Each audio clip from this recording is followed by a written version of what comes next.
An OnlyFans creator by the name Lily Phillips decided to sleep with 100 men in a single day. She did so to create content for her OnlyFans, which I'm sure brought her hundreds of thousands, if not millions of dollars. And this should be the peak of modern-day feminist female empowerment. But she ended this day after sleeping with 100 guys in tears, for obvious reasons. But let's talk about it. Yeah, you better. Yeah, you better. Guys, before we get into today's video, please like and subscribe. Yesterday, we're talking about a fascinating story, and it's the story of Lily Phillips. Now, you've probably heard the name Lily Phillips because she has made quite a name for herself as an OnlyFans creator. She's been traveling around the world, sleeping with what she calls barely legal men. She's filming this content for her OnlyFans channel, and apparently the threshold for people being interested in this content keeps going up and up and up because she is trying to set records for sleeping with numerous men in a single day. Her most recent record was sleeping with 101 men in one day. Many of these men were her OnlyFans followers who submitted applications and signed up to meet her at some random Airbnb in the UK where they would sleep with her. They brought along friends and family members, and all of these men lined up to have a single moment with Lily Phillips. Now, on this monumentous day, a fellow creator by the name Josh Peters decided to show up and film a documentary of the process and its aftermath. And what we expected from Lily Phillips was a woman full of joy that she had just accomplished, sleeping with 100 men in a single day. But the story really changed by the end of the encounters, and she was in tears. When was the last time you ate? I think I had a yum yum, and I think I had a sandwich, and that was kind of, and then the rest. It's not for the weak, girls, if I'm honest. It was hard. I don't know if I'd recommend it. Why not? I think if you're a different type of girl, it's very like, it's kind of like being a in a sense of like, it's just a different feeling. I don't know how to explain it, like. It's not like just having sex with someone. Yeah. Just one in, one out, like it feels intense. Like more intense than you thought it might. Definitely. Now, it's interesting to juxtapose this clip with other clips of Lily leading up to the day. She seems excited about it, joyful. She's boasting about how she's going to sleep with this many men in a single day, and that really anybody can sign up so long as they are OnlyFans subscribers. Now, she states that she loves making this type of content. She loves the attention that she gets from the public, be it negative or positive, when she's making this sort of content. Now, I have a different theory. I think this is far more about money and male validation for her than it is about anything else. I think she's trying to secure the bag, but also be a woman who is sought after, even if it's only in a fleeting sexual sense. And we can see that in the aftermath of this 100 men in one day disaster that took place for her. And even still, after going through this, after crying, which I'm going to show you another clip of her analyzing her performance over the day and analyzing how she feels about it, she has now submitted herself for sleeping with 1,000 men in a single day. Now, how she's going to pull that off, I do not know, but that is her next plan. Now, let's watch another clip from her big day. I think sometimes like feeling so like robotic, like by the, I think like the 30th, you know, like when we're getting on a bit, I've got like a routine of like how we're gonna do this, and like it just, sometimes you'd like disassociate and be like, you know, like it's not like normal sex at all. In my head right now, I can think of like 5, 6 guys, 10 guys that I remember, and that's it. But it's just, I don't know, it's just weird, isn't it? Like, if I didn't have the videos, I wouldn't have known I've done 100, you know? But yeah. I think that was kind of the hard part, is like conversing with them, and like when they'd kind of be like, oh, like we've only had 2 minutes or 3 minutes and you said 5 on the message. Did someone say that to you? Yeah. And obviously it just makes me feel so bad. Do you think you should feel bad about that? I guess when you've promised something to people who support you, it's kind of hard to let them down. But it's up to you, right? Like when you know. Yeah. Have you even processed, do you think, what's happened? Not yet. God, I won't forget this day, Jesus. In the first clip, she says that these activities are not for weak girls or weak women, which is really interesting. It insinuates that she finds strength in these activities, which is pretty strange. To be sleeping with 100 people, whether you're a man or a woman, is totally unhealthy. So to find strength in that action, which I'm not believing she truly is, if we can look at her demeanor by the end of this, but to think that you are is a really delusional thought to have, and I wonder where that comes from. On the other end, to think that women who are not performing these activities are weak is even stranger. So clearly she finds some form of validation in knowing that this is something that she can pull off, and where that is rooted, I have no idea. But in the second clip, she says that she is brought down by men saying they didn't get enough time with her or having a negative experience on the other end of this. So not only did she want 100 customers in a single day, with the product being her body and sexuality, but she wanted 100 satisfied customers at the end of the day. And even though 100% of these men are probably just happy to be there, and we'll talk about who these men are in just a moment, she lives with the negative performance reviews that she's gotten, the guys that said they didn't get enough time, and she states that that's what's making her cry, although I think it's coming from more than just that. In the way she talks about her body and the sexual engagement, and the fact that she finds it hard to have let these men down who felt like they didn't get a good performance or enough time, shows that she feels in some way that others are entitled to her body, entitled to her time, entitled to her intimacy, which is a really unhealthy mindset to live in, particularly as a woman. Now, a couple of other things she said that really stuck with me. She described the moments of dissociation that she had throughout the day and stated that if she really tried, she could only remember about 5 or 6 guys that she was intimate with. This points to a very clear case of dissociation, which she acknowledges. But by the end of this clip, she says this is a day she won't forget. Now, how powerful and impactful is it that it's a day that you will never forget, meaning she won't forget that she's experienced this, but she's also dissociated to the extent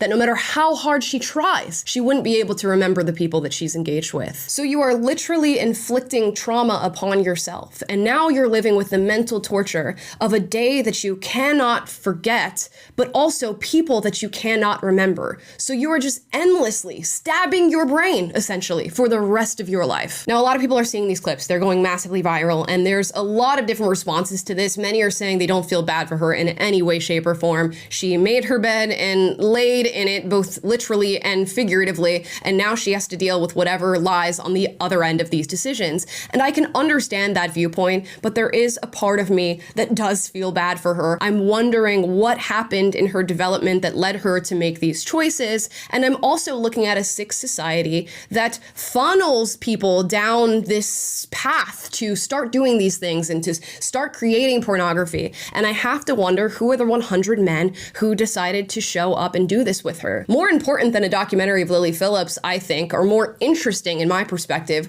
would be a documentary about the 101 guys, I guess, who decided to show up to this flat and engage with her sexually. Now, in this documentary, they only show 1 or 2 guys. One is really jarred by this experience, so much so that he's shaking trying to drink a water bottle after sleeping with her, stating that if his father found out, he'd be kicked out of the house. Another said that he doesn't really think about his decisions before making them. He simply does it and maybe analyzes it after. But I would love to hear from the other 98, 99 individuals who were present that day, because we know how this impacts Lily. We know the trauma that she's now bestowed upon her body. We know the mental and physical taxation that she's decided to pay for, what, more money? And we know that it's not worth it. But I would love to hear from the men who showed up. And it's going to be something that really needs to be studied and analyzed, because this is not ending. There is an entire generation of young women that is being born and bred into this sort of sexual behavior. And with the proliferation of OnlyFans and the money that these women can make on the other end of these extreme actions, I don't see it stopping anytime soon. Now we're going to move from Lily Phillips, who will weave back into the story in just a little bit, to other OnlyFans creators. Recent news shows that Sophie Rain, who is one of the top OnlyFans creators, I believe made $43 million this year off of her OnlyFans content. Now let's watch a clip of Stephen A. comparing that to what professional athletes make. Sophie Rain made more money on OnlyFans than many of the NBA's biggest stars. Ladies and gentlemen, look at this list right here. Anthony Davis, Luka Doncic, Kyrie Irving, Anthony Edwards. Look at the money that they're making. 42 million for Anthony Edwards, right? In fact, this platform has grown so much that in 2023, OnlyFans content creators earned a total of $6.6 billion, which exceeds the total of salaries earned by the entire National Basketball Association, which was at $4.9 billion, according to Basketball Forever. Ms. Rain says she is a devout Christian and a virgin. So Sophie made $43 million and almost $5 million from Charlie.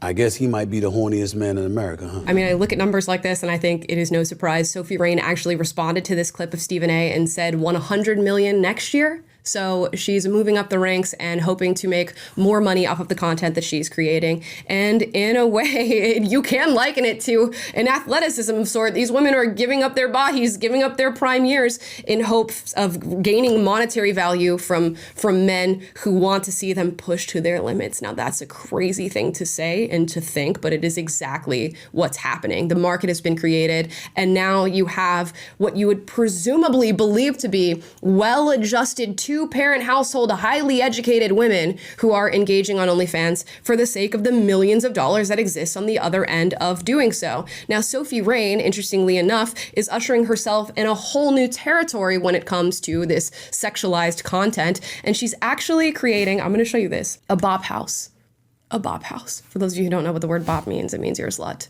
So she's creating an OnlyFans content house. Now, we've seen this on other platforms where TikTok in particular, a bunch of TikTok stars would get together, pool their money, and rent out a gorgeous mansion. They'd live in the mansion together and they would create TikTok content. Now she is doing that with OnlyFans creators, models, cam girls, where they're going to rent out a luxurious mansion and make it into a bop house where they're all creating content with one another. And this is nothing to them. I mean, they're throwing pennies out in order to make millions back from men who are engaging in their content and with their content on a regular basis. And clearly it seems the money that they're making creating this content is cushioning whatever psychological and physical trauma they are inflicting on their bodies, because you can see it as they are unpacking their monthly income. I'll show you a clip of Sophie Rain revealing her monthly income to a podcast host of some sort. And I won't break your phone.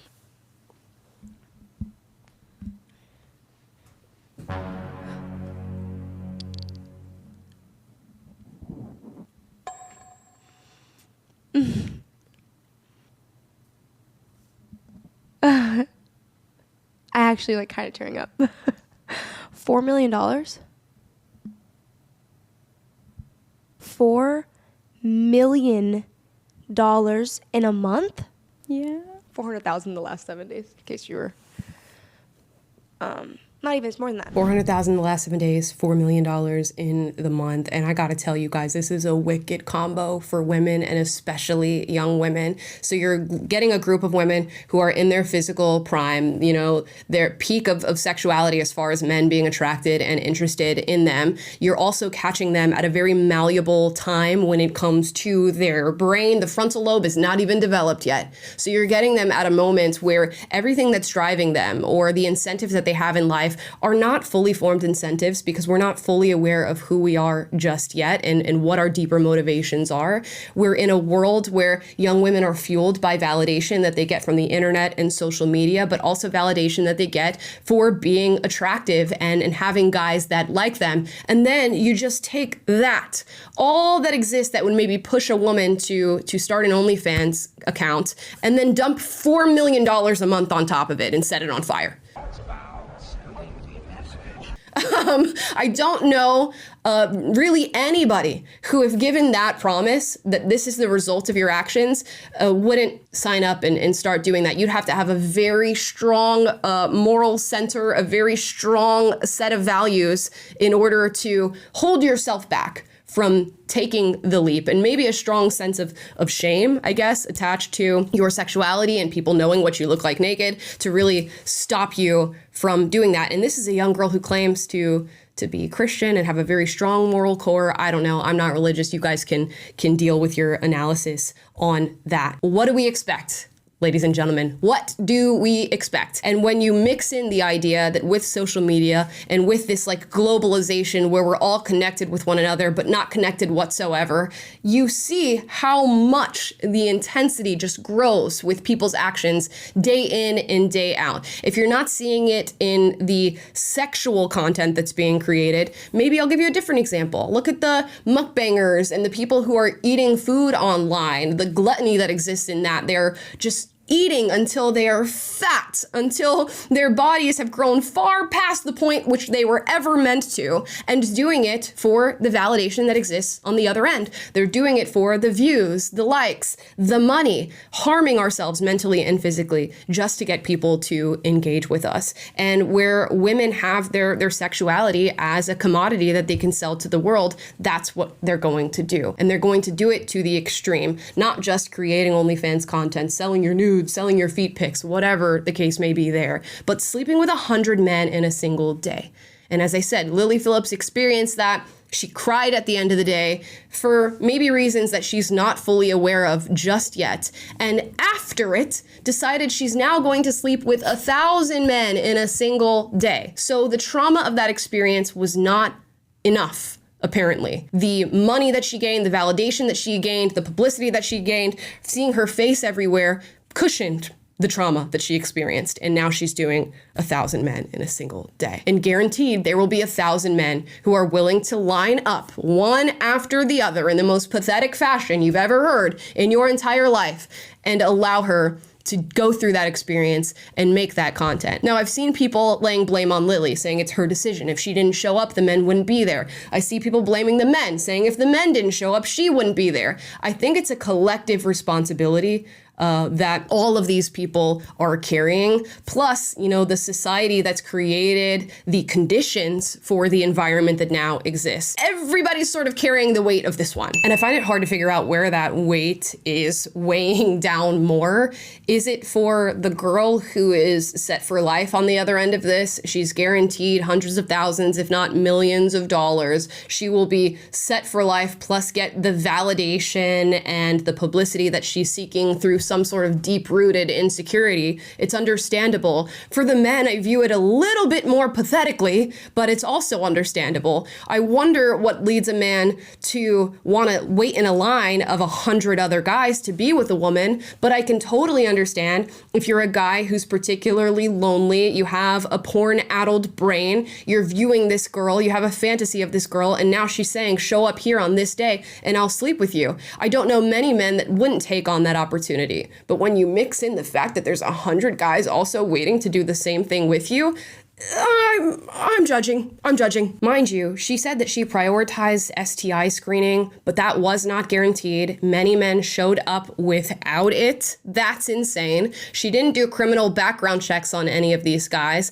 I think the only thing she did was check their ID to make sure they were of legal age. So these guys have no idea who they are now entering this sexual act with as far as other men, and she has no idea what she's getting from these men. I also have to add, because I watched the documentary, they didn't shower. There was no shower requirement. These guys could just show up and sleep with her at any point in the day, at any time. Now, ladies, if I told you you could do that and you'd be guaranteed, I don't know, let's say $4 million at the other end of it, would you do it? Let me know in the comments down below. And guys, if your favorite porn star decided they were gonna do this on a day, but you had to line up with 100 other men in order to be with her, would you do it? Let me know. And now this is leading to an influence with other people. She's going to have 1,000 men do this, which means 900 more have to show up on the next date that she chooses to do this, and they very much will. And on the other end of her sleeping with 100 men, many women are deciding to sign up for OnlyFans and saying, look how Lily Phillips did.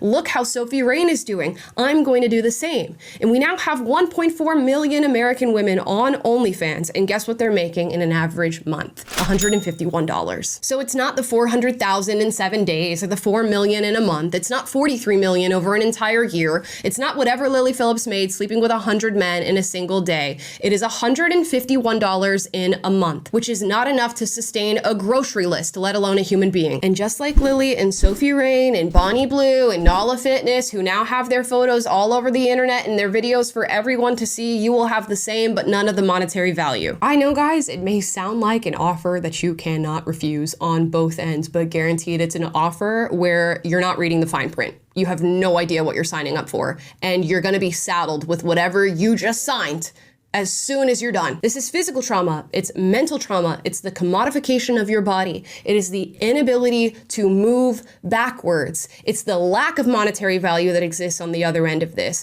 It's opening Pandora's box as far as negative interactions with other human beings on the basis of sexuality, and I cannot express to you how traumatic that actually is for the human brain. There is no going back. So yeah, ladies, you can wipe your tears with the tissue from your Hermes bag or cry in your Ferrari, but most of you won't even be getting that. Again, $151 a month. And if I have anything to say to anybody who's considering either of these options, maybe just go out into the real world and meet real people and build real connections, and hopefully that's fruitful enough and it brings enough for you, enough joy, enough contentment that you don't have to consider these other things. It truly is for the best that you don't. But guys, those are just my thoughts on Lily Phillips and everything that's happened in the aftermath. Let me know your thoughts in the comments down below. As always, I encourage healthy debates. So if you disagree with anything I said in this video, duke it out, but do so respectfully. And if you like this video, like, subscribe, click the notification bell to be notified every single time I post a video for you guys, which is every day. And I will see you guys next time. Bye. Yeah, you better. Yeah, you better.